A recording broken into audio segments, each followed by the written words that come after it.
Imagine you pour your entire life into a project. You buy the best land, you source the finest materials, you build the security systems yourself, you do everything right. And when launch day comes, it's a total disaster, not just a flop, but something toxic. That is a nightmare scenario.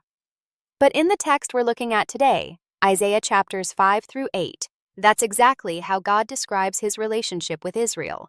It starts with this haunting song of the vineyard. Right, chapter 5, it feels almost romantic at first. My beloved had a vineyard on a fruitful hill, but the harvest isn't wine, is it? No, it yields wild grapes.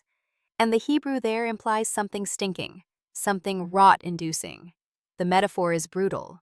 God is saying, I gave you law, protection, and identity. I expected justice. But what did he get? Bloodshed. He expected righteousness, but he got a cry of distress. What strikes me is how specific the indictment is. It's not just vague sin. It talks about real estate economics. Woe to those who join house to house and field to field until there is no room. It sounds like unchecked gentrification or corporate monopolies. Exactly. It's deeply social. The text critiques the elite who are drunk on luxury and oblivious to the work of the Lord. They are partying while the social fabric rots. And because they've rejected knowledge, the text says Sheol, the grave, has opened its mouth wide to swallow their pomp and glory. That is a terrifying image. So the society is crumbling. And right in the middle of this moral collapse, we hit chapter 6. The camera shifts from the vineyard to the throne room. This is one of the most famous scenes in all of prophetic literature. The year King Uzziah dies, a time of national instability, Isaiah sees the true king. He sees the Lord high and lifted up, the train of his robe filling the temple. And the reaction isn't, wow, cool, it's terror, right? Absolute terror. You have these seraphim, burning ones, covering their faces, crying, Holy, holy, holy. The foundations are shaking. Isaiah doesn't say, I'm honored to be here. He screams, Woe is me! I am undone. He realizes that in the face of absolute purity, he is lethal to himself. He has unclean lips. Which connects back to the people, right? He lives among a people of unclean lips. But then comes the coal. The live coal from the altar. It burns him, but it purifies him. This is the key paradox.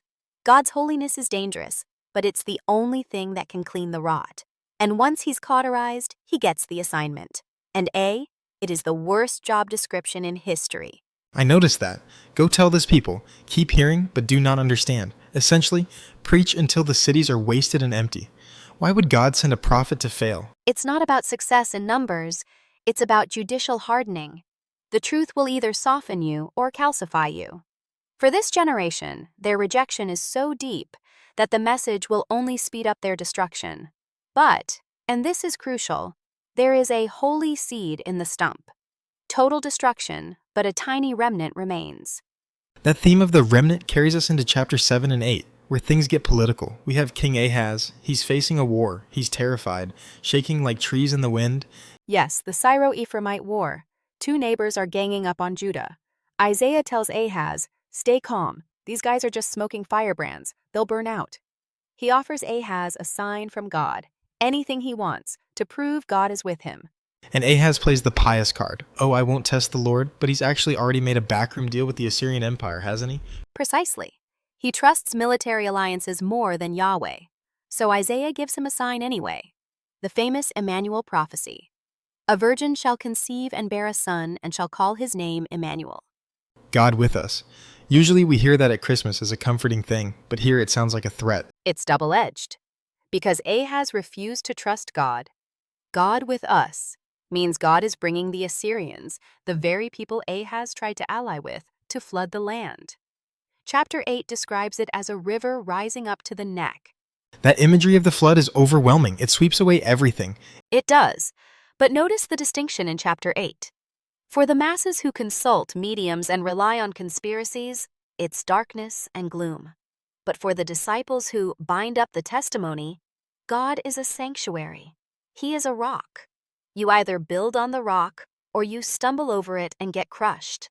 It really forces a choice. You can trust the river of political power, which eventually drowns you, or you can trust the waters of Shiloh that go softly, God's quiet presence. That's the summary of these 4 chapters. When the lights go out and the text ends with thick darkness, Where do you look? Do you look to the earth, to power and policy?